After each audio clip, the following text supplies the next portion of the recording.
Alright guys, today we're going to make an orange panna cotta and we're going to top it off with a berry compote. We are going to use Haskap berries. These are very dark berries that grow in Quebec. In French they're called camerilles and people sometimes use them in craft beers as well. You can also use blueberries. We're going to start by making our cream. Here we have whipping cream. You can use any sort of 35%, whole milk, vanilla, sugar and some gelatin. Alright, so we're adding our cream with a bit of milk to brighten it up. Scrape some vanilla in there. Just put the whole pot in. A little bit of sugar, some orange rind. Get lots in there. We've got our cream simmering. Infuse it for a while, but do not burn it. We're going to dissolve our gelatin while it's warm, and then we're going to strain.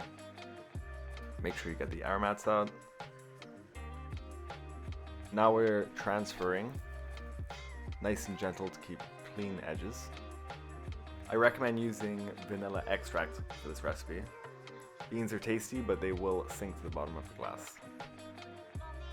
Add your berries, followed by the juice of one orange.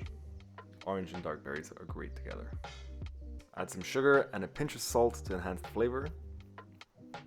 Now we're going to reduce until nice and thick. If it's too thick, just incorporate a little bit of water. Now refrigerate everything.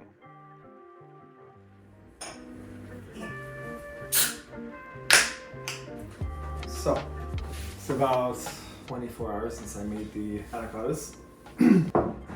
So by now, the panna cottas is set. So I'm going to show you how to plate them. Okay, so now we're putting on the compote. This compote is delicious.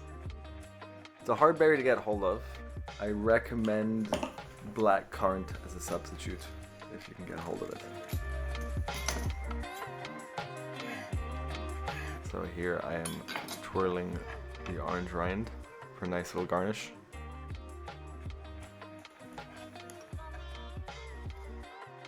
It's a great recipe. It's so simple but so well balanced. The contrast is awesome.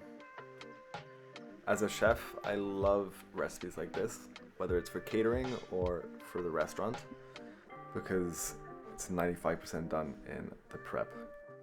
For those home cooks out there, great for dinner parties. Just spoon on the compote à la minute. And that's it, guys. See you next time.